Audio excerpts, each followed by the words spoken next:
Good morning. Today is Sunday, September 13th, I believe. Shoot, I didn't check my phone before I started this, but hello. It's been a while, and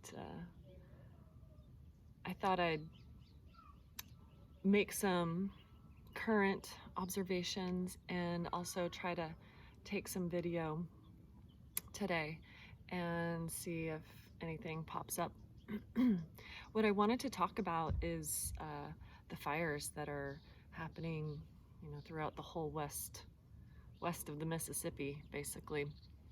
And if you haven't already, I'm sure most of us have, taken a look at the map of North America. Basically, you see the United States, you see Canada, you see Mexico. The western half of the United States is on fire. The whole freaking state. As you can see, I'm here in Santa Barbara. The smoke it's just an even layer hovering, everywhere. And typically, the last 5+ years, Santa Barbara County and a lot of Southern California was hit really hard with fires. Our local mountains, are basically everything has burned in this area. So at this time we seem to be spared the fire threat, only because there's nothing left to burn for the most part. But unfortunately, the entire route actually that I drove from here up to ECETI a month or so ago is on fire, and it makes my heart soar, because it's so beautiful, and I love to drive up to ECETI because I love how beautiful the entire way is. All of the old growth redwoods, and it's just incredible, and what's left, in between the logging patches. So it's really a crying shame that this is happening. I do feel that human intervention is to be should be questioned. Obviously, we're seeing arrests and things like that, but my main point I think I want to make with these fires, and even the ones here in Santa Barbara a year or two ago, is that they all seem to be caused by mostly human intervention. Now, whether it's arson, direct energy weapons, power lines going down, lightning bolts, there's never been anything like this, right? So many of us feel slightly, I don't think helpless is the word, but just in awe as to I just can't believe that it's coming to this, that certain groups or individuals are willing to burn their own backyards for something, for some cause or for some reason. And I think it's gone beyond its productive measures and messages. So this morning I had a moment to meditate, and I busted out my beautiful galactic crystal saber sword truth weapon. I feel like, and like my hands are sweating just from holding it. It's so intense right now. Anyway, through my meditation, all of a sudden I just began to pray and meditate on rain, right? And last year with Ted Marr, and I watched his show yesterday that he does on Saturdays, Out of This World, that he was so gracious to have me on a guest for several shows. He did the water prayer again, right? The call to bring rain. And I do recall that last year for the Australian fires and for our local fires that we were also having here in California, we prayed and it rained, within a day or two. And so this morning in my own personal meditation, I really tried to call in that energy, that connection, that consciousness that we have available to us. And what also inspired me to really use my, all this energy, all this power that we have within us that we often kind of get distracted and fragmented from actually using. As soon as we unify, our light, our intentions become super powerful. I watched this little video by Nassim Haram. I'm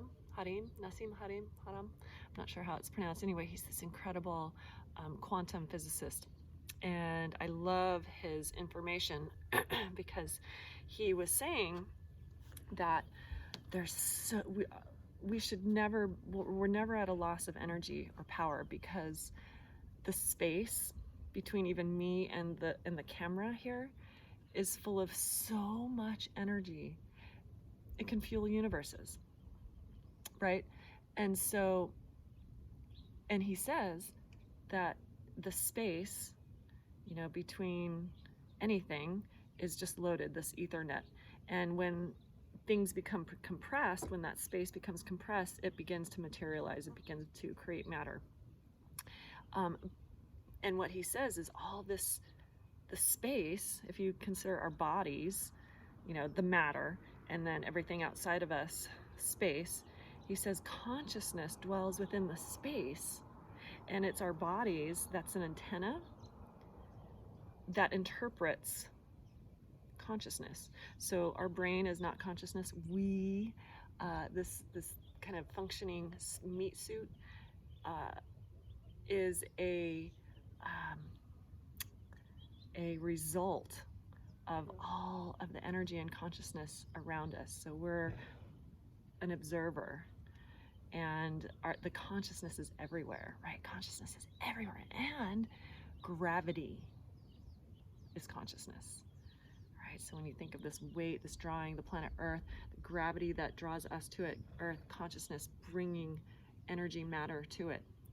Okay, so with quantum physics information available, with positive results that we've already had last year that I personally experienced through intention, through prayer, through the elements, sometimes the only way we can fight these adversaries is to call in the supernatural, to call in the impossible, the miracles.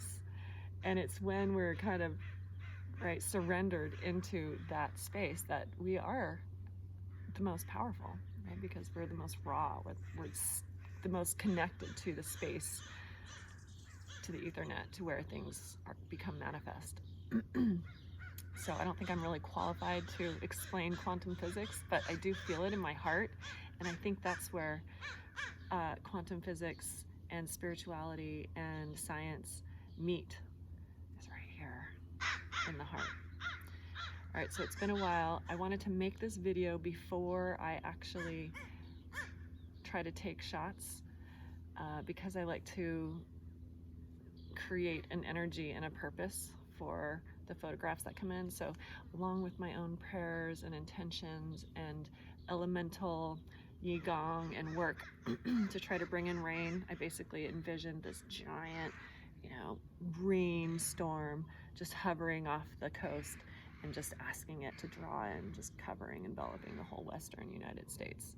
And it's happened plenty of times before. And it was a beautiful hawk. We have a few local hawks that live right in this little creek bed. So anyway, that's my envision, that's my intention, that's the picture I hold in my head. I see the radar map just like you would as a weather person, and I just see this front coming in full of moisture, full of energy, and stamping out all these fires.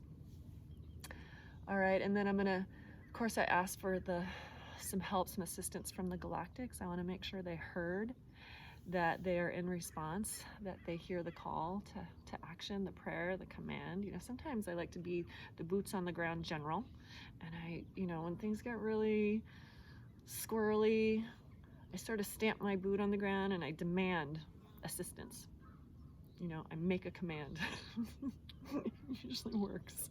I throw a little mini human temper tantrum, and then I guess they know I'm serious, or you know, they feel that trueness. So anyway, I'm stamping my foot on the ground. I'm making my intentions. I'm calling for help from the galactics, and I'm going to take some video and see if maybe they pop in and can affirm that yes, they are going to help us. I know they always do help us, but sometimes they really want us to ring the bell. So I'm ringing the bell. All right, you guys, namaste. Be well, be safe, be cool. Call in the rain, the wet, and let's get these fires stamped out. All right. Until next time.